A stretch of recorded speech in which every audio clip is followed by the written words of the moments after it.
Hello everyone and welcome to the One Stop Co-op Shop. This is Colin and today I have a treat for you. We're going to play Lord of the Rings, the board game. Yes, that is right, the board game. And you might be going, well, what is that, Colin?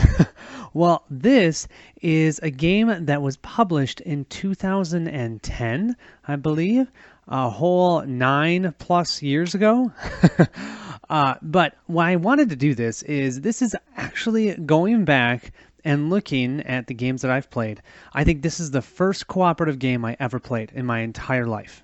And so because of that, I thought, well, we don't just play new games on this channel. Sometimes it's fun to take that step back and look back at where we have been and then look to where we're going in the future. So this video is for a couple reasons. One, you may want to pick this up because although it's out of print, there's tons of copies for sale on BGG and they're not expensive, okay? The second thing is also to show you how the design space has changed substantially since this was designed, but that I also think there are some pretty cool parts of this game that I wonder if it was published now, what people would think of it. Now, I will say I'm also going to play with the Friends and Foe expansion, so you're going to see there's a couple extra locations, Bree and Isengard, that we can go on our master board here. So if you do pick up your game and you don't see that, that's the reason why. So what I'm going to do today is I'm going to play a 2-player game because, yes, you cannot play this solo. You have to play at least with 2 characters, and I think it makes sense. Playing with Sam and Frodo, this is really their journey to try and drop the ring into Mount Doom all the way to Mordor. I'm almost guaranteeing you I will not get there. I've gotten there only a couple times in all the times I've played this game, but hey, we'll give it a shot. Now we'll walk quickly on setting up the game and then we'll jump in. So the first thing you'll want to do is grab this master board. This master board shows you all the different locations that you're going to go. You'll also grab your miniatures for your specific hobbits. So yellow is Frodo and red is Sam.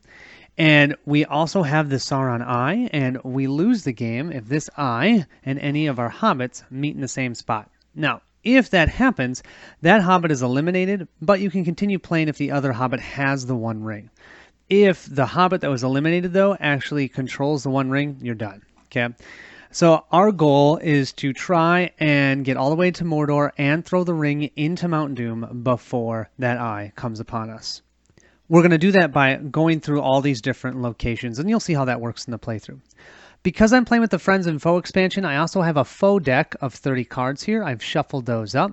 You'll also have a deck of Hobbit cards. These Hobbit cards, you'll just go ahead and shuffle those up. Don't deal them out yet. They'll be dealt out when we are dealing with Bag End. What you'll do is you'll grab the player card for each of the characters that you're playing with. So that is Frodo. And then with the Friends and Foe expansion, you get a one-time ability. So for Frodo, he can use any white Hobbit cards as a wild card. That's what that symbol means, that star. And then he has Determination. During any player's turn, advance 1 activity marker by 1 space and use it for yourself. A nice way to maybe get a quick benefit or a detriment so someone else doesn't have to. Frodo will start with the ring, so we'll place that here. Here we have Sam. Sam's awesome. After each die roll, suffer no more than 1 damage, and this is the die, and this tells you that you have to be pushed up on the corruption track that you saw on the master board. So if he rolls this, normally you'd have to move 3 spaces up. He'll only ever have to move 1, which is pretty nice. He also has Valor. After a player moved the event marker, roll the die and take the full consequences, so not using his ability here, but then you can ignore that event. Pretty cool one-time use. As you saw before, this is our Hobbit deck. There'll be 60 cards, just make sure they're nice and shuffled. And then you'll have shield tokens of values 1 through 3. Just make sure and separate those out. You're going to take 2 1s, 2 2s, and 2 3s, and mess them up into a pile I'll show you in a second. And that pile, sometimes you'll gain a random shield. That's how you determine the random shield. Here we have our random shield tiles, and then here are our event tiles. Every time we go on a sideboard, we'll go ahead and shuffle these up, and then we reveal them at the beginning of our turns. Now, Sam and Frodo did not do this alone, as we know. There was an entire fellowship. One of those main people from the fellowship is Gandalf. And there are a total of 8 Gandalf cards with the expansion that we can, during our turn, spend 5 shields and activate the ability. So I've got these out.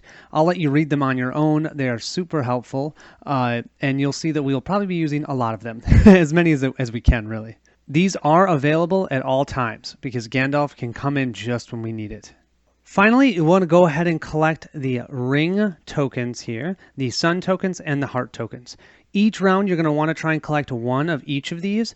Otherwise, you get pushed up the corruption track for the difference. Because think of these as you resisting the pull of the ring for this one, your will, and your health, so to speak. It's not perfect, but it's close enough. You also will have a ton of cards that are specific to locations on the master board. So, for example, these ones say Bree. I'm going to pull those out when we go to Bree, and there might be certain ways that we can collect those cards. If we collect them, we actually put them directly into our hand, and we can use them for their symbols up top. So here we have Barlam and Butterbur. We can use them for 2 handshakes or the friendship symbol. Finally, you want to make sure that you have a cone, not a cone of Dunshire, although that's all I can think of when I see these, a cone on the location where you're starting, which is Bag End, and I think we're ready to jump in. As you can see, it's a very quick setup. I really like that about the game, so let's go ahead and jump in and have a fun Lord of the Rings experience. I'm going to go ahead and show you the advanced game, not just the basic game. So that means in this first location, Bag End, we're going to do all 3 of these actions. So first, we have meeting Gandalf. I think that's what it's trying to say there. Each player receives 6 Hobbit cards. Essentially, Gandalf is letting us know, hey, we need to get out of the Shire. You have the One Ring. You need to bring that to Rivendell. Okay, so we'll do that. Then the ring bearer may, we have an option, roll that die, you saw that die, and reveal 4 Hobbit cards face up, and then we can distribute them evenly. Cool. And that's us getting prepared. And I do think I'm going to do that just because it's really nice to have those Hobbit cards. You don't often get to draw more cards. Well, you'll see that. At the beginning you do, but then as you get to Helm's Deep and Shelob's Lair and Mordor, you don't. And so having those initial cards at the beginning can help loads later. Finally, we have the Nazgul appearing at the Bag End, so one player has to discard 2 tree or hiding cards, otherwise Sauron takes 1 step up on the corruption track. And you're going to see there's lots of ways for us as hobbits to push ourselves back on the corruption track. Hardly any, though, for pushing Sauron back. So whenever you see this eye symbol, you know you need to be very careful. Here we have dealt out the 6 Hobbit cards to each Hobbit. And already Sam's having fun. Look at this. He's got tons of gray cards versus white. The reason the color matters is because during your turn you can play up to 2 cards, but one has to be white and one has to be gray. Frodo also has pretty much all white cards. Oh my god, I didn't even notice that. That's terrible.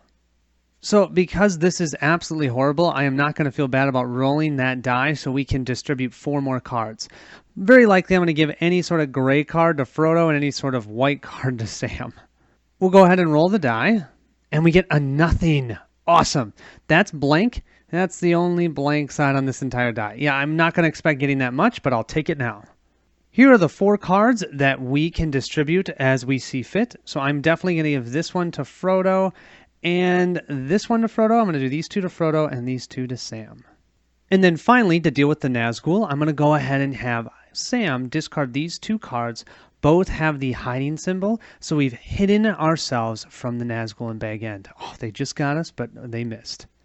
We have now completed everything at Bag's End. We go ahead and move ourselves to Bree. Now, Bree doesn't have anything above it. That means that this is actually a sideboard, and we will go ahead and set that up. Here we have the lovely country of Bree, and I've got to say I love the art on these boards. They're so cool. Okay, over here we have our events. So every time we reveal an event tile from this stack here, we'll move this one down and resolve its effect immediately. Okay. We also have 3 activity tracks. This is the main activity track. Once we get this cone all the way over to here, then we've completed this board. Okay. But we also can move the this track and this track for different benefits. Moving the hiding track, it says here we're hiding from the enemy. That's how we're going to gain the heart and the sun tokens. Remember, for any of those we don't have, once we finish the main activity track, we get pushed up the corruption track, okay? Over here with the friendship, that's how we're going to find a lot of the cards that are specific in Bree. So we'll find Farmer Maggot, then Barlam and Butterbur, and Strider even. And if we get all the way to the end, Glorfindel, which is cool. So you can use cards in your hand to do that instead of pushing on the main activity track. The problem with that, though, is that we're spending more time here, and if this event cone gets all the way to the bottom, usually something bad happens, like this one says, flight to the floor. The group discards 7 walking or traveling cards, otherwise Sauron moves up 3 on the corruption track, and then we end this specific board. So we can end this board in 2 different ways. 1 is getting here, and 2 is getting all the way to here. So whenever you see a small shield symbol, that means you'll just get a number 1 shield. You'll grab one of those, and you'll get that whenever you move the cone on your turn in that location. What's kind of different about this game is this is not Frodo or Sam. This is Frodo and Sam together. So Frodo might advance this, and then Sam might advance it on his turn as well. So you're all working together to push these cones along their specific activity tracks.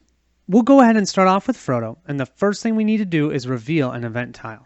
So we revealed, oh, wonderful, the ring bearer must move 1 space up on the corruption track. Okay, and this is an event tile where we have to continue drawing after we resolve its effect. So we'll keep doing that in a second. First, though, Frodo must move 1 step up on the corruption track. Okay, we'll go ahead and grab our second event tile, and this one is, the sundial. So that means we get our first event. We'll move this cone down to the Barrow Downs. Now, it has this symbol of 3 almost card-looking things. What that means is we draw 3 foes. So we haven't seen foes yet. You're going to see them now. There's one of the ways that we can lose this game is if at the end of someone's turn there are 8 foes out, we lose. Also, if all 30 of the foes have been defeated, we win by military strength. I've never won that way, but you never know, right? So we have to reveal 3 of them, and then the active player, which is Frodo, may roll the die to receive Tom Bombadil's card, and then you may discard it to instantly defeat any 2 foes. And that's important because normally you can only defeat foes from left to right, but you could defeat any 2 with Tom Bombadil. We'll draw our first 3 foes. We have the Hill Trolls. You can get rid of this by discarding 2 shields. We have Lagdoof, discarding 2 cards that have the attack symbol. And we have the Mountain Trolls, discard all of your shields, 0s permitted. So that's actually awesome because Frodo has no shields. And so at any time, he can actually fight these foes and do whatever it says on the bottom to then discard them. So I'm going to do it now since you guys can see it. Frodo's going to get rid of all of his non-shields, which is 0, and we can discard these Mountain Trolls right away. Sweet. And I'm not going to lie, if I can get Tom Bombadil, I'm going to try. So we'll roll this die. Oh, we have to draw 2 more foes. So we'll draw 2 more foes, but then we get to grab the Tom Bombadil card. We'll draw 2 more. That means we already have 4 out. Oh, the Uruk-hai and the Barrow Wights. Discard 3. Oh, wow. These are pretty bad. This one's discard 3 wild cards or 3 worth of the wild card symbols. This one is just rolling the die, which actually is not bad for Sam. Okay, so here we have our Tom Bombadil card. He's worth 3 hiding. So the question is, do we want to discard that to immediately defeat any 2 foes? Oh, man. I really like the 3 hiding, but these foes are terrible. I think I've got to do it. I'm going to use Tom Bombadil, discard him, and I'm going to get rid of this discard 3 and discard 2 here, and then we can have Sam get rid of at least the Uruk-hai during his turn. Now, we still haven't revealed an activity tile, so we have to keep revealing until we do. And we have one. This is the hiding symbol, so that means we'll move the cone up 1 space in the hiding from the enemy area, and then whatever benefit or detriment that cone lands on will happen to Frodo. Moving this cone from here to here means that Frodo gains 1 shield symbol. Frodo is going to go ahead and play 2 cards this round. He has 2 of the friendship symbols, one that's gray and one that's white. So he's going to play both of those. They're going to get discarded so he can move the cone 2 spaces on that track. 1 lets him gain the Farmer Maggot card, and this will go right to his hand. This is going to give us more of the travel cards, which is kind of what we need to get through the long journey of leaving Bree. So this will go right into his hand, and then the other symbol shows that he's going to gain the ring symbol here, or the ring token, and that will help at the end of the round. He will not have to move 1 up on the corruption track because this is denoting that, hey, he is resisting the ring. That'll end Frodo's turn. The first thing Sam's going to do on his turn is resolve this Uruk-hai. So he's going to roll the die, and he gets a nothing. Wow. Okay, so that just means we can discard the Uruk-hai, doesn't do anything, and he doesn't have any negative effects to him. We'll then go ahead and reveal the top event tile. Okay, so this tells us that we get to move one up on the traveling track. Now, because our first one that we drew was an activity tile, not one of the event tiles or the, hey, moving the ring bearer up on the corruption track, we do also have to reveal one foe. So our foe that we're going to reveal is, oh nice, a Shagrat's Patrol. And you know what, since I'm right here, I'm going to go ahead and have Sam immediately resolve that by rolling a die. It's always good to keep those foes down if you can. Okay, so normally he'd have to move 3 up the corruption track, but because of his ability, he'll only move up 1. Sam will get pushed up 1 on the corruption track as well. Now, you can see I'm only showing you this area. Technically, the Sauron's Eye is way over there. He's at 15, just so you know. When you play with the Foe and Friends and Foes expansion, they suggest starting Sauron at 15. The normal is starting him at 12. I've never won at 12. I've always put him at 15. So we're playing with him all the way at the end. We're here at only 1. We're doing okay. Sam will also move us along the main activity track, and he'll gain us 1 shield for that as well. The 2 cards we're going to have Sam play are a friendship and a traveling card. See how one's gray and one's white? We can do that. So moving the cone up here, we get to obtain Barlaman Butterbur. I wanted that because Barlaman is a white card. Yes! So that should help Sam because he has got so many gray cards.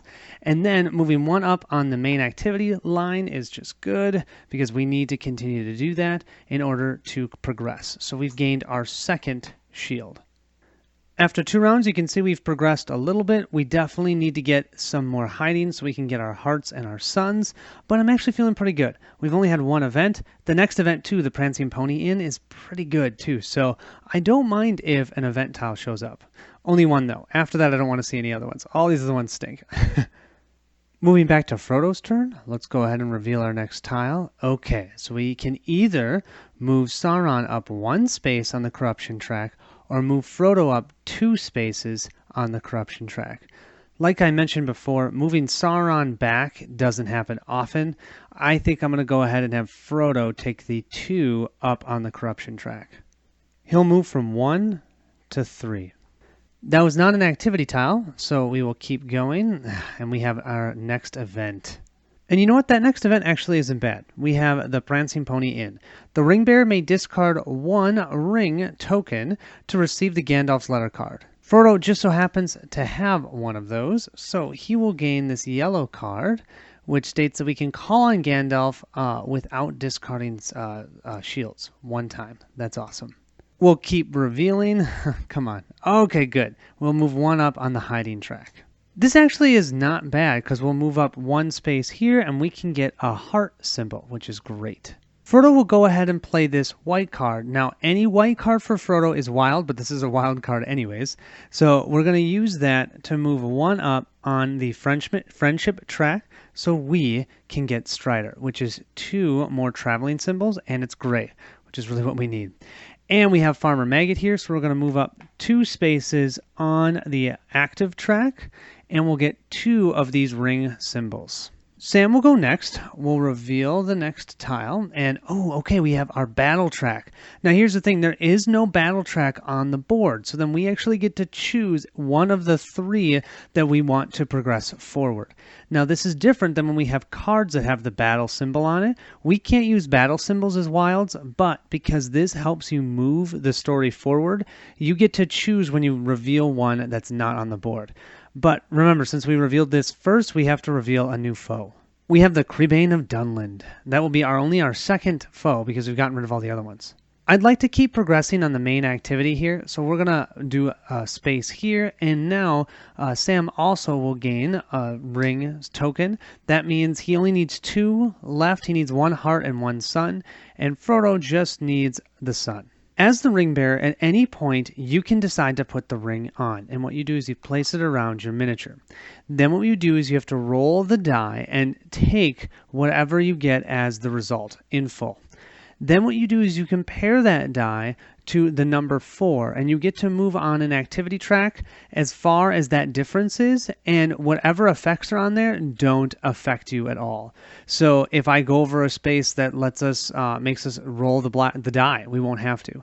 But also if I'm supposed to gain shields, I won't gain shields. So there's that as well. What Frodo's going to do is play the Gandalf's letter, and we're going to call upon this Gandalf the integrity.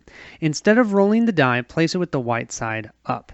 That means we take 4 minus 0, and we can move on an activity track 4 spaces. None of the effects will happen. Awesome. So that's a nice combo there. This will get discarded, and this Gandalf gets flipped over. We can no longer use him. Now, we'd normally have to pay 5 shields for it, but because of the letter, we didn't have to. I decided it would be really nice, 1, 2, 3, 4, to skip having to draw 2 more foes and having to roll the die. So we don't get the effects of gaining these 2 shields, but we also don't have these 2 bad effects because Frodo did what he did. Also, because he used Gandalf, he didn't get pushed up more on the corruption track. That's the whole reason I did that. Nice. For Sam, this round, we're going to go ahead and use Barlam and Butterbur to move 2 steps on the Friends track, and that will allow us to gain Firebrand, which lets us defeat any one foe at any time, and we'll get another ring token, which we don't really need, but it is what it is. We are also going to move on the hidden track, though, and that will get us a sun. So we have 2 out of the 3 symbols that we need as well. Going back to Frodo, let's see what we have. Okay, we're going to move 1 up on the friendship track, which is going to give us Glorfindel, but we're going to have another foe come out. We've got Orcs of the White Hand. We have to discard 1 Gandalf card. Now it says no shields required, so I think we're just going to do that right now. Oh, these are all so good. As much as I don't want to do this, I think I'm going to lose this Gandalf. I mean, it's great, but let's lose that to immediately get rid of the Orcs of the White Hand.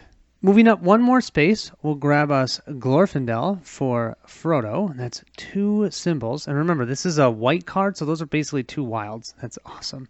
And I think all I'm going to do is I'm going to end the Bree adventure. I'm going to play 1 white card. This is for the main activity line. That's going to allow us to grab, remember we had those face down shields? I just grabbed 1 in random. Oh, sweet. That's 3.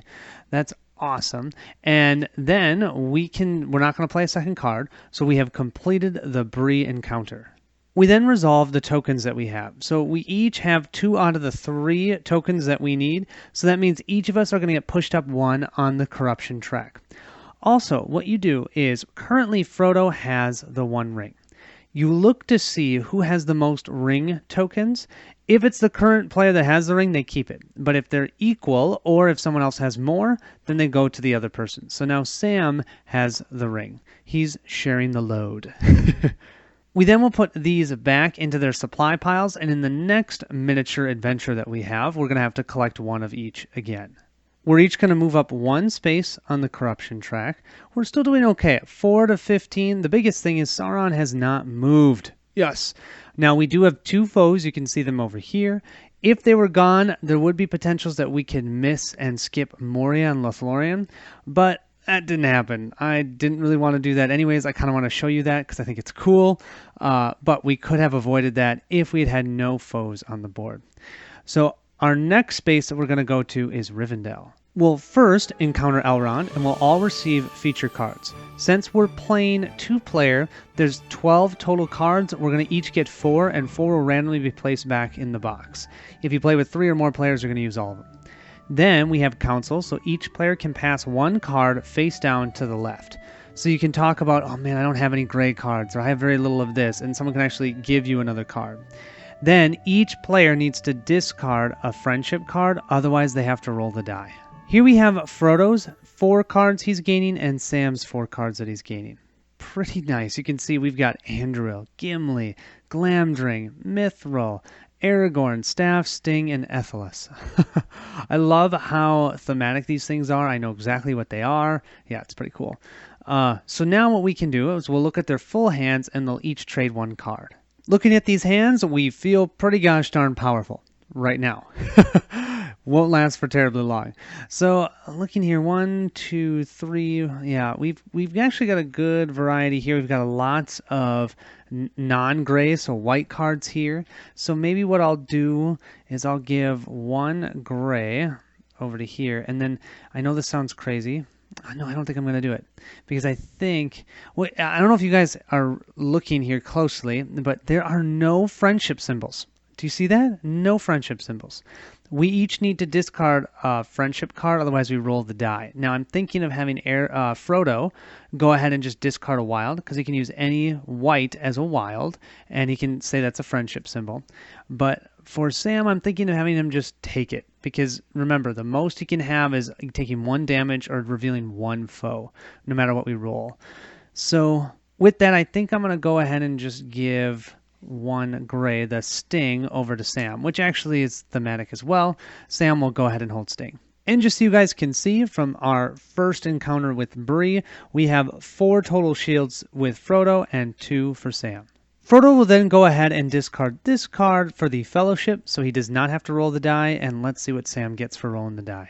Sam finds... I love that he only has to do that 1 time, so he only has to move up 1 on the corruption track. That still puts him behind Frodo, but yeah, we're already at 3 and 4. After meeting our fellowship in Rivendell, we go ahead and make our way towards Moria. Not that we planned on it, but it ends up that we go in there, meet the Watcher in the water, run into the mines of Moria, and the doors are closed by the Watcher in the water. So we are now going to have our next small encounter, or an encounter on a board, in Moria. Let me set that up for you. Starting off in Moria, it will be Sam's turn first because he has the ring. So whoever has the ring goes first. Okay, so we are going to move 1 up on the hiding track, and because we revealed that first, we will draw another foe. We have Gorbag's Company, so that means that we have to discard 1 gray card to get rid of him. Moving up on the Quietly Advance through Moria, we actually gain the book. So this is a gray card with the hiding symbol, and that will go into Sam's hand. For this round, Sam's going to play Glamdring and Gimli. So Gimli will move us up on the main track by 2. This is the battle against the wolves, the orcs, and the Balrog. So he'll gain 2 shields, or I'll just grab a 2. And then Glamdring, we're going to go ahead and use that in the Quietly Advance, so we can gain a ring and a heart token. So all we're missing is the sun token, which is nice. So he'll have 2 out of the 3. And I think I'm just going to discard the book card so that we can get rid of Gorbag's Company. Discard 1 gray card. We'll go ahead and flip for Frodo, and we have our first event. We'll move this cone up, speak friend, and enter. Group has to discard 1 handshake and 1 wild. Otherwise, Sauron moves up 1. I'm going to have Sauron move up 1. I don't have any of the friendship cards. Sauron will take his first step forward. We'll continue revealing, and we have, a battle. Nice. Moving up the battle track, we'll give Frodo the ring. Frodo will go ahead and play 1 traveling. That will allow him to move on the flee to the exit of Moria. That will give him 1 shield. That means he now has 5, which is great. He can call upon Gandalf. And then we'll use our wild here as 1 on the main track, and that will also give us another shield. So now we have 6 shield. We're almost halfway on the battle track already. So this is for Sam. So that means we're going to have to reveal another enemy. There is no friendship track in Moria, so we can choose which one we want to do. We have the Southrons as our enemy. Discard 1 life token. So that's one of these. That would be the way we could get rid of them. I think it only makes sense to move on the main track. So we're going to move here. That is going to give us 1 shield. We now have 5, I believe. 1, 2, 3, 4, 5. Yes, nice. Sam's going to go ahead and play this white battle card so we can move up 1 more space, and he's going to gain another of the ring tokens. Then he's going to put the ring on. Okay, so I'm going to put this around his miniature.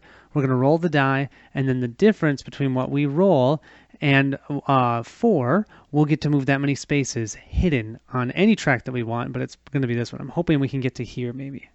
We have to bear the full effects of this roll. And we have a 1. Okay, that's not bad. And that means 4 minus 1, we're going to be able to move 3 spaces on the track. We'll move ourselves up to here. We're both at corruption level 4. We'll move 3 up on the track. 1, 2, 3. And look at that. All we need is one more battle, and we've completed Moria. I do think, though, before doing that, we are going to play Sting, and we're going to push up this track by 1. That will give us another ring token. We're going to have 3 ring, but then that way Frodo can maybe get the heart before we finish, and at least have 2 out of the 3. But it's definitely looking like Sam will be keeping the ring on him for next round. Moving back to Frodo, we have, okay, so this is an event, or we can discard 3 cards to cancel it. Our next event is Watcher in the Water. Each player has to discard 1 hiding card, otherwise we have to roll the die. So I think we're going to have Frodo discard a hiding card. He has one, so he'll discard this. Sam's just going to roll the die. We'll give the die a roll, and we have a 1. Sam will now become a little more corrupted than Frodo, which doesn't make sense thematically, but it is what it is. Let's reveal that next tile, and we have the friendship symbol, which can be used for anything because there is no friendship track. So I think Frodo's actually going to use it for quietly advancing through Moria, so he can get the heart token. This might not be the best idea, but I still think I'm going to do it. We'll see. I'm going to play Strider and this battle card, which I put face down, or upside down. So Strider's going to let us move 2 here. That's going to get us our 3rd life token. We have all 3 life tokens, and we're going to gain another shield. Then we're playing this to finish the track. We're going to grab one of the random shield tokens that I have over here. And this one's only a 1. Okay. And that's going to finish Moria. I'm also going to pretend that I was smart, and I was going to have Sam, I was going to do this and I forgot, discard this life token to go ahead and get rid of the Southrons, because he has a bunch of extra rings. Frodo has 1 of each of the life tokens, so he's actually not going to move up on the corruption track. Sam, though, has 2 of the ring. That means he's going to keep the ring because he has more than Frodo, but he only has the heart, not the sun. So he's going to move up 1 on the corruption track. He has a total of 5 shields, and Frodo has 3, 6, 7, 8 shields. Don't give in, Sam! Don't give in! He is at 6 now. Sauron's still at 14, so we're still doing okay. We're less than half of the way there, but it's only going to get harder. From the Mines of Moria, though, we're going to move to Lothlórien. So we're going to meet with Galadriel. She'll give us our feature cards. I'm assuming it's the same thing as Rivendell. There's 12 of them, so we'll do 4 and 4, not using the other 4. Each player may discard 2 shields to draw 2 Hobbit cards or push ourselves back. Frodo's definitely going to do that, and so is, definitely, so is Sam. Sam's just going to use it to actually move himself back 1. Frodo's probably going to use it for the card draw. And then we have the test of Galadriel. We have to discard a wild card, otherwise we have to roll the die. Here we have our 4 cards for each player. So Frodo gets the boat, the elven cloak, the Alessar, which also will be awesome for Sam, and Galadriel himself, or herself. And then over here we have the file, we have Lembas, Arwen, and the belt. So you can see here, 1 player draw Hobbit cards to increase hand to 6. This one, active player, do not reveal the next tile. This one, do not roll the die. Yeah, awesome event cards. The only bad part is you can see we didn't get a lot of player cards to actually move us around on the board, and we're going to Isengard next. But it is what it is. What can we do about it, right? So I am going to have each player pay 2 shields. 2 shields for Frodo is just going to give him 2 more cards he's going to draw. Nice and nice. And you know what? The more I think about it, I'm going to do it for Sam. We'll find ways to push him down on the track. I need more player cards. So we're each going to use this to draw 2 cards. And now we each have to discard a card to pay for the test of Galadriel. It has to be a wild. So for Frodo, he'll just discard this friendship card. That'll work because remember, all white cards are considered wild. For Sam, I think we're just going to roll the die because I don't have one that, I don't have one that costs 0. And you know what I'm going to do? I think it's a great time to do it. We're going to play the belt right now. 1 player, do not roll 1 die. So we normally have to roll a die. We just played that. We don't have to roll a die. We're good to go. From Lothlórien, we'll go ahead and move ourselves to Isengard. Here we have our Isengard board. I just love the art, you guys. Look at this, the burning over here of Orthanc. Oh, It is so cool. Okay, so this one, we have the Ents destroy Isengard. So this is we have to stay hidden. Over here for friendship, meeting with the Ents, and we can potentially get Ent cards, Ents, and Ent draft. And then over here, march to Isengard. And look at where the suns are. We're pretty much guaranteed not to get the suns. I'm not going to waste my time on that track. Not unless I absolutely have to. Also, just so you know, this first event, we can get Treebeard maybe. So that'll be kind of cool.